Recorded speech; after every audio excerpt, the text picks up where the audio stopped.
નમસ્કાર, આપ જોઈ રહ્યા છો અરવલ્લી સમાચાર અને બુલેટિન સાથે હું છું માસૂમ। સમાચારોની શરૂઆત કરીએ હેડલાઇન્સથી।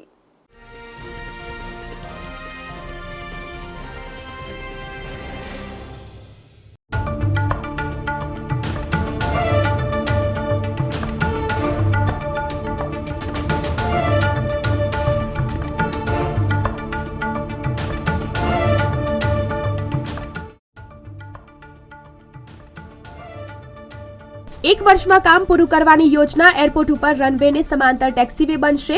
सरदारनगरना 100 मकान तोड़ाशे।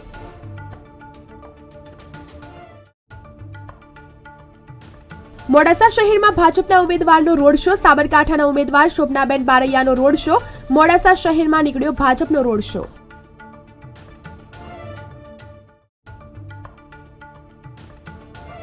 मोडासा तालुकामां वातावरणमां पलटो। मोटी इसरोल, उमेदपुर, टिंटोई सहितना विસ્તારોમાં પલટો જોવા મળ્યો। વહેલી સવારથી વાદળછાયું વાતાવરણ સર્જાયું।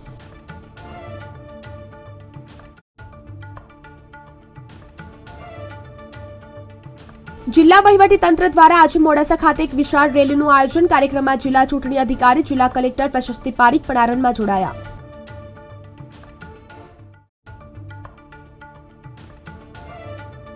લોકસભાની ચૂંટણી હીટવેવને ધ્યાનમાં લઈ બૂથો પર 390 મંડપ ઉભા કરાશે।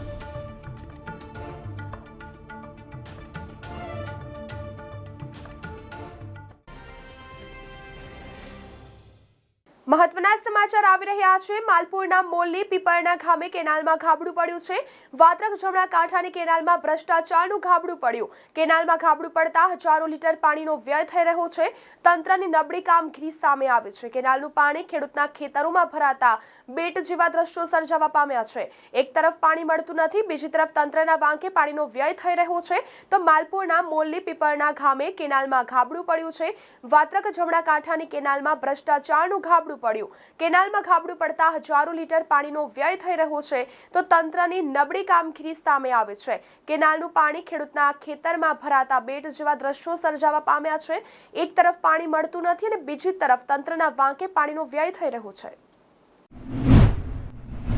બીજી તરફ વાત કરીએ તો ભાવનગર સુધી પહોંચેલા સિંહોના રક્ષણ માટે વન વિભાગે શેત્રુંજી કન્ઝર્વેશન રિઝર્વ અંતર્ગત લોક ભાગીદારી થકી પ્રયાસો શરૂ કરી દીધા છે। આ પ્રોજેક્ટ હેઠળ ભાવનગર અમરેલીમાં સાવજોને પાણી અને ઘર માટે 409 ગામોમાં પોઈન્ટ અને ઘાસના મેદાનો બનાવાશે, જે 2 ગ્રામ પંચાયતોએ મંજૂરી આપી દીધી છે। સાયન્સ સુઘરે ખેડૂતોને આર્થિક રીતે મદદરૂપ થવાનું વિચારી આગામી 2024-25ની સિઝન માટે મોડી શેરડી કાપણી થવાના કિસ્સામાં 25 રૂપિયાનું ઇન્સેન્ટિવ જાહેર કરવા સાથે જમીનને ફળદ્રુપ બનાવવા લીલો ઉપરવાસમાં શણ અને ઈકડની ખેતી કરનાર ખેડૂતને એકર 1000 રૂપિયાની સહાય આપવાનો મહત્વનો નિર્ણય કર્યો છે। નેશનલ ટેસ્ટિંગ એજન્સી દ્વારા રવિવારે સુરતના 20 સેન્ટર પર national eligibility cum entrance test NEET યોજાશે। બપોરે 2 થી 5:20 દરમિયાન ટેસ્ટ લેવામાં આવનાર છે, જેમાં 11,648 વિદ્યાર્થીઓ પરીક્ષા આપશે। વિદ્યાર્થીઓને ટેસ્ટના 3 કલાક પહેલા 11 વાગે સેન્ટર પર રિપોર્ટિંગ કરવાનું રહેશે। 31 વાગ્યા પછી એન્ટ્રી અપાશે નહીં। બીજી તરફ વાત કરીએ તો મુંબઈ અમદાવાદ બુલેટ ટ્રેન પ્રોજેક્ટમાં જાપાનીઝ શિંકનસેન ટ્રેક પદ્ધતિ પર આધારિત જે સ્લેબ ટ્રેક પદ્ધતિ હશે। આ પહેલીવાર છે કે જ્યારે ભારતમાં જે સ્લેબ બોલાસ્લેજ ટ્રેક પદ્ધતિનો ઉપયોગ થઈ રહ્યો છે। ગુજરાતમાં 352 કિલોમીટરની લાઇન દોરી અને ડીએનએચ માટે 704 કિલોમીટરનો ટ્રેક વાયડક્ટ અને સાબરમતી અને સુરત ખાતે 2 બુલેટ ટ્રેન તેમજ ડેપો પર પાથરવામાં આવનાર છે। અરવલ્લી જિલ્લા વહીવટી તંત્ર દ્વારા આજે મોડાસા ખાતે એક વિશાળ રેલીનું આયોજન કરવામાં આવ્યું હતું। રન ફોર વોટના આ કાર્યક્રમમાં જિલ્લા ચૂંટણી અધિકારી અને જિલ્લા કલેક્ટર પ્રશસ્તિ પારીખ પણ આરણમાં જોડાયા હતા। જોઈએ આ અહેવાલમાં। રન ફોર વોટના આ કાર્યક્રમમાં પોલીસ જવાનો, અરવલ્લી જિલ્લાના સંકલન અધિકારીઓ અને વિવિધ કચેરીઓનો સ્ટાફ, શિક્ષકો, ભાવિ મતદાર એવા યુવાનો અને અરવલ્લી જિલ્લાના અન્ય નાગરિકો બહોળી સંખ્યામાં રન ફોર વોટમાં જોડાયા હતા। અરવલ્લી જિલ્લામાં રન ફોર વોટની શરૂઆત મોડાસા 4 રસ્તા ખાતેથી જિલ્લા વિકાસ અધિકારી દ્વારા લીલી ઝંડી આપીને શરૂઆત કરવામાં આવી હતી। જે મોડાસાના માર્ગોથી થઈને કુમકુમ પાર્ટી પ્લોટ સુધી સમાપ્ત કરવામાં આવી હતી। જિલ્લા ચૂંટણી અધિકારીએ રન ફોર વોટ રેલીમાં ભાગ લેનાર તમામનો અને 15 દિવસ સુધી યોજાયેલા વિવિધ મતદાન જાગૃતિ કાર્યક્રમમાં જોડાવા બદલ અને આ કાર્યક્રમને સફળ બનાવવા બદલ તમામનો આભાર વ્યક્ત કર્યો હતો। અરવલ્લી ખાતે વોટ ફોર રન ઓર્ગેનાઇઝ કરવામાં આવ્યું છે, જેમાં ખાસી સંખ્યામાં લોકો સામેલ થયા વહેલા સવારે અને લોકોએ દોડમાં ભાગ લીધો છે અને ભાગ લઈને વોટર અવેરનેસ મતદાન જાગૃતિ માટે બધાને મેસેજ આપ્યું છે। આપણે બધા જાણીએ છીએ કે ત્રીજા તબક્કામાં ગુજરાત લોકસભા ઇલેક્શન વોટિંગ માટે જઈ રહ્યું છે 7 મઈના દિવસે। ખાસ કરીને બધાએ ધ્યાન રાખે કે સવારે 7 વાગ્યાથી સાંજે 6 વાગ્યા સુધીના મતદાનના સમય છે અને વોટર આઈડી કાર્ડ જે એપિક કાર્ડ કોઈને પાસે ન હોય તો ચૂંટણી પંચ દ્વારા માન્ય રાખેલ 12 પુરાવાઓ જે છે એમાંથી પણ કોઈ લઈ શકે છે। અમે સોશિયલ મીડિયા હેન્ડલ્સ અને માહિતી ખાતા ન્યૂઝપેપર્સ માટે આ પ્રચાર કરીએ છીએ। હજુ કહીએ છીએ આ 12 પુરાવા આપ લઈ શકો છો અને પોતાના મતાધિકારનો ઉપયોગ કરી શકો છો। અને ખૂબ જ જરૂરી વાત કે કોઈ પણ રીતે કોઈ પણ સંજોગોમાં મોબાઈલ ફોન મતદાન મથકમાં એલાઉડ નથી, એટલે કૃપા કરીને એ નથી લાવતા, જેનાથી આપને પણ હાલાકી ન થાય અને ખોટા અમારે ચૂંટણી સ્ટાફ સાથે પણ ઘર્ષણમાં ન થાવ। હીટ વેવ માટે દરેક મતદાન મથક પર ખૂબ જ સારી વ્યવસ્થા કરવામાં આવી છે, એટલે આવો અરવલ્લી પોતાને વચન અને મતાધિકારનો ઉપયોગ કરો। અને હું આ જિલ્લા ચૂંટણી અધિકારી તરીકે ફરીથી આપ લોકોથી અપીલ કરું છું કે આપ લોકો આવો અને 7 મઈના દિવસે આપને મતાધિકારનો પ્રયોગ કરો। બ્યુરો રિપોર્ટ, અરવલ્લી સમાચાર, મોડાસા। હવે રોકાઈશું વિરામ માટે।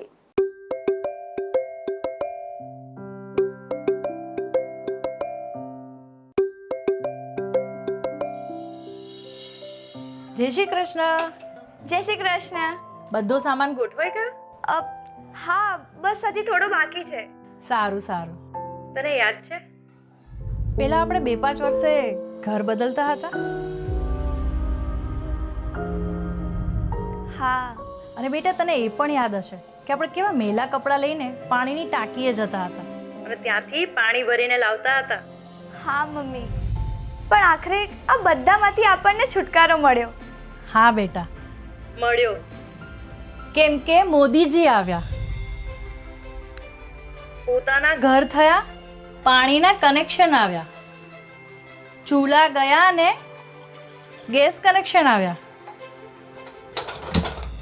આપણું જીવન બદલાઈ ગયું। અરે હજી તો તું જો, આ તો શરૂઆત છે। મોદીજીની ગેરંટી છે કે આ આવનારા વર્ષોમાં આપણા જેવા સામાન્ય માણસોનું જીવન હજી વધારે સુધરશે। 4 કરોડ લોકોને મળ્યું ઘર અને 14 કરોડ ઘરોને મળ્યા નળ।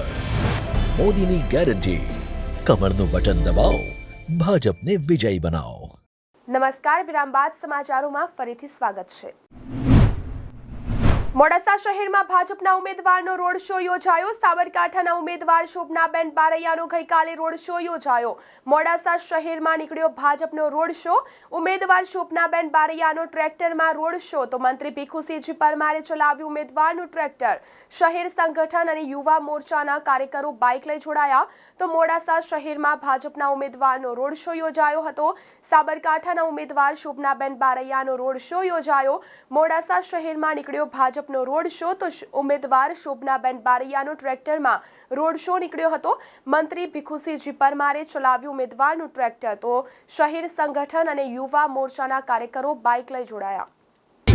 સાબરકાંઠા અરવલ્લી લોકસભાનું કમળ ખૂબ સરસ રીતે ખીલવા જઈ રહ્યું છે। સર્વ જગ્યાએ ભગવો બગલો લહેરાઈ રહ્યો છે। યુવાનો વડીલો સૌ જોશમાં છે। માન્ય મંત્રી શ્રી પણ ભગવા કલરનું ટ્રેક્ટર લઈને સજ્જ છે, એટલે આ વખતની જીત અને જંગી સમર્થન મળી રહ્યું છે। મહિલાઓ સંમેલનો કરી રહી છે, સર્વ સમાજ બેઠકો કરીને મને સમર્થન આપી રહ્યા છે અને ત્રીજી વાર મોદી વડાપ્રધાન સાહેબ બનવા જઈ રહ્યા છે, એટલે સૌ ઉત્સાહી છે, આનંદિત છે। ભારત માતા કી જય। 5 સાબરકાંઠા લોકસભાના ઉમેદવાર બેન શોભનાબેનના પ્રચાર અર્થે મોડાસા ખાતે બાઇક રેલીનું આયોજન કરવામાં આવ્યું છે, જેની અંદર અમારા યુવા મોરચાના પ્રમુખ ભાઈ શ્રી રમેશભાઈ, મારી વિધાનસભાના પ્રભારી ભાઈ શ્રી અશોકભાઈ, વિસ્તારક ભાઈ શ્રી સુનિલભાઈ અને ખૂબ મોટી સંખ્યામાં આગેવાનો અને યુવાન મિત્રો આ બાઇક રેલીમાં જોડાયા છે. સમગ્ર મારા વિધાનસભાની અંદર જે વાતાવરણ ઊભું થયું છે એ પ્રમાણે જોતો કોંગ્રેસ નામ નિશાન થઈ ગઈ છે. કોઈ અસ્તિત્વ કોંગ્રેસનું દેખાતું નથી અને શોભનાબેન ઘણા બધા માર્જિનથી આ સીટ જીતશે એવો મને પૂરો વિશ્વાસ છે. અરવલ્લી જિલ્લાના વાતાવરણમાં જોવા મળી રહ્યો છે પલટો. મોડાસા તાલુકાના વાતાવરણમાં પલટો જોવા મળ્યો. મોટી ઇસરોલ, ઉમેદપુર, ટિન્ટોઈ સહિતના વિસ્તારમાં પલટો જોવા મળ્યો. વહેલી સવારે વાદળછાયું વાતાવરણ સર્જાયું છે. વાદળછાયા વાતાવરણથી તાપમાનમાં ઘટાડો નોંધાયો છે. તો જિલ્લાના ખેડૂતોની ચિંતાની અંદર વધારો થયો છે, કારણ કે જો કમોસમી વરસાદ વરસે તો પાકને નુકસાન થઈ શકે છે. તો કમોસમી વરસાદ વરસે તેવું વાતાવરણ સર્જાયું છે. બાજરી, તરબૂચ સહિતના પાકોને થઈ શકે છે નુકસાન. તો મોડાસા તાલુકામાં વાતાવરણમાં પલટો જોવા મળી રહ્યો છે. મોટી ઇસરોલ, ઉમેદપુર, ટિન્ટોઈ સહિતના વિસ્તારોમાં પલટો જોવા મળ્યો. વહેલી સવારથી જ સર્જાયું છે વાદળછાયું વાતાવરણ. વાદળછાયા વાતાવરણથી તાપમાનની અંદર નોંધાશે ઘટાડો. તો જિલ્લાના ખેડૂતોની ચિંતાની અંદર વધારો થયો છે. કમોસમી વરસાદ થાય તેવું વાતાવરણ સર્જાવા પામ્યું છે. તો બાજરી, તરબૂચ સહિતના પાકોને નુકસાન પહોંચી શકે છે.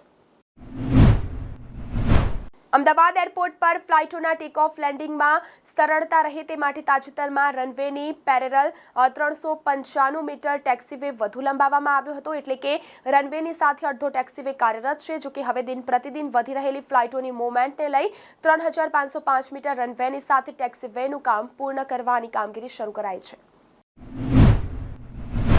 આગામી 7મી મે લોકસભાની ચૂંટણીના મતદાનના દિવસે ગરમીનો પારો 42 ડિગ્રી પહોંચે તેવી હવામાન વિભાગની આગાહી કરાતા વહીવટી તંત્ર રીતસરનું મૂંઝવણમાં મુકાઈ ગયું છે. જેના ભાગરૂપે આણંદ જિલ્લામાં 1773 મતદાન મથકોમાં 17.80 લાખ મતદારો કાળઝાળ ગરમીની વચ્ચે વધુમાં વધુ મતદાન કરી શકે તે માટે 390 મતદાન મથકોની ફરતે ગરમીમાં છાંયડો મળી રહે તે હેતુથી મંડપ તૈયાર કરાશે.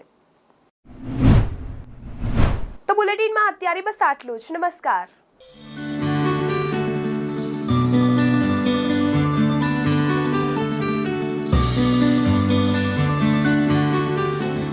બેટા, તારું સ્ટાર્ટઅપ ગેરંટી આપું છું, થઈ જશે. બેટા, લોન માટે વાત તો થઈ ગઈ છે ને? હા પપ્પા, ગેરંટી છે, મળી જશે લોન. પણ બેટા, આપણી પાસે ગેરંટીમાં આપવા માટે કશું જ નથી. છે ને, વિશ્વાસ. વિશ્વાસ? હા, વિશ્વાસ. આપણા જેવા સામાન્ય લોકોને પોતાનું ઘર મળ્યું, એ ગેરંટીનો વિશ્વાસ. મમ્મીને નળથી જળ મળ્યું, એ ગેરંટીનો વિશ્વાસ. મમ્મીના રસોડાને ધુમાડાથી મુક્તિ મળી, એ ગેરંટીનો વિશ્વાસ. આપણને વીમા કવચ મળ્યું, એ ગેરંટીનો વિશ્વાસ. મોટી બીમારીઓને લગતી સારવાર મફત મળી, એ ગેરંટીનો વિશ્વાસ. મને સારું ભણતર મળ્યું, એ ગેરંટીનો વિશ્વાસ. મારા જેવા કેટલા યુવાનોને આવડત મુજબ સારો રોજગાર મળ્યો, એ ગેરંટીનો વિશ્વાસ. ભારતને વિકસિત ભારત બનાવવાની ગેરંટીનો વિશ્વાસ. ગેરંટીનો વિશ્વાસ. રેતની રેખા નહીં, પથ્થરની લકીર છે. આ મોદીની ગેરંટી છે. કમરનું બટન દબાવો, ભાજપને વિજયી બનાવો.